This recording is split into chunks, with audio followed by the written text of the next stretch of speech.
Hey yo, it's 5:30 a.m. in the morning. I just finished up brushing my teeth and I was gonna go to bed. But the Red Wings, oh boy, the Red Wings, they have snuck in there in the deep, dark shadows of the night and given us news. Elliot Friedman tweets this out. Patrick Kane is signing with the Red Wings. And then, of course, a minute earlier, he said, "Good morning, all eyes on Detroit and the possibility of Kane's arrival. Let's see how the day unfolds." Patrick Kane is signing with the Wings is the latest update. And we had ourselves another update from Chris Johnston. Now, this is the Our Hockey subreddit. What I wanted to do was just read all the stuff that's on here, because it's easier to go over it in a chronological format. Half an hour ago, Chris Johnston tweeted this out. Patrick Kane has decided to join the Red Wings as he returns to the NHL following off-season hip surgery. He also signed a one-year deal. Now, this tweet, if you click on it, it goes over to an article on The Athletic. We're not going to read that. Paid-for material. It's behind a paywall. You know the protocol. So, this is our update for now. Patrick Kane, one-year deal with the Wings. I'm going to be honest, this is fine. Because if you were concerned about Patrick Kane being a dinosaur, if you were concerned about hip surgery slowing him down, you wanted to say, okay, well, this is the same surgery that Nick Backstrom got. You got some other players that were floating around the NHL sphere with this type of a recovery, and it didn't go well for them afterwards. You could say that Nick Backstrom never became the same after the surgery. You could talk about Ben, you could talk about Sagan, different players who have exhibited different levels of success post-hip surgery. And you could say for sure that Patrick Kane is a concern. There is a concern or two or three that he's 35 years old, that he's coming off of this surgery, that he may not be as good as he was before, because he was pretty good. I mean, last year, 57 points in a total of, 73 games played, definitely not a bad player, and 92 points the year before that. So, Kane definitely has a lot of concerns, but if he works out, there is a lot of pay grade here. There is a lot to look forward to as a playmaking, dynamic offensive contributor.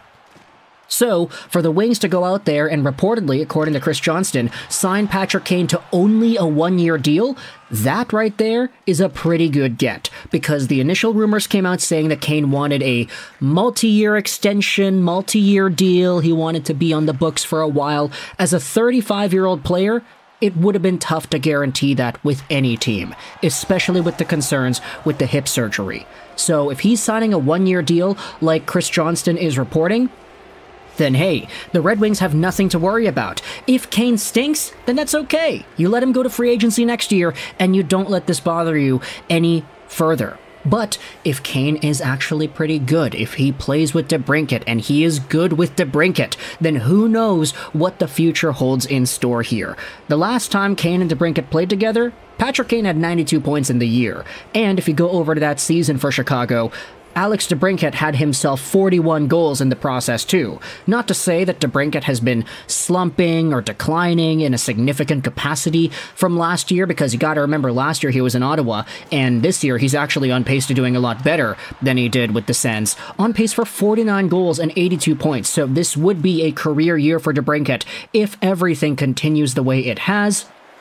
But of course, adding on a player like Patrick Kane, adding on that dynamism, adding on that offensive contribution, that's going to make things great. And I'm slurring over my words here because, as I said, it is 5:30 a.m. in the morning, and I'm trying to get my thoughts out before I go to bed.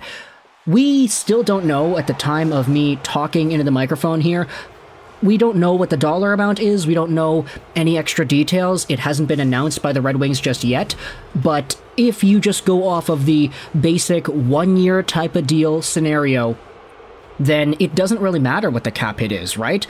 Like, if you think about it, I mean, let's go over to the Detroit Red Wings and their cap-friendly page. How could I open that up right here? Let's go ahead and try to do that. Cap-friendly, teams, and then we'll do Red Wings. There you go. So, if you go over to the Red Wings, they've got $5 million in cap space right now. Does not matter what the cap hit is. And based off of Patrick Kane and his circumstances, there's no reason for this cap hit to be anything above $4-5 million anyway. I mean, the Wings have $5.021 million in cap space. Did I say million twice? I don't know. So the Wings, they have the ability to afford it. Like, the monetary aspect of this is not a concern. My question is now, though, you have a forward core that's got all these guys on it. Where do you put Patrick Kane? Do you play him automatically in the first line with Larkin and DeBrincat? Okay, then you move down Spronger, you see what happens over there. What happens with the rest of the lineup? Do you still stick around with Raymond and Comfer? How else do these other forwards contribute in different ways? Where does Kane go on the power play? If you go over to the Wings and their lines, let's go ahead and pull up the Red Wings line combinations. Let's see, where's the daily face-off page? Here it is. So, Veleno, Larkin, Raymond, DeBrincat, Comfer, Rasmussen, kind of in a blender right now, not gonna lie, but let's say you take out a guy like, I don't know, who deserves to be taken out from this lineup? I really, honestly, I mean, okay, Christian Fischer, just tossing out a name there, move somebody else to center.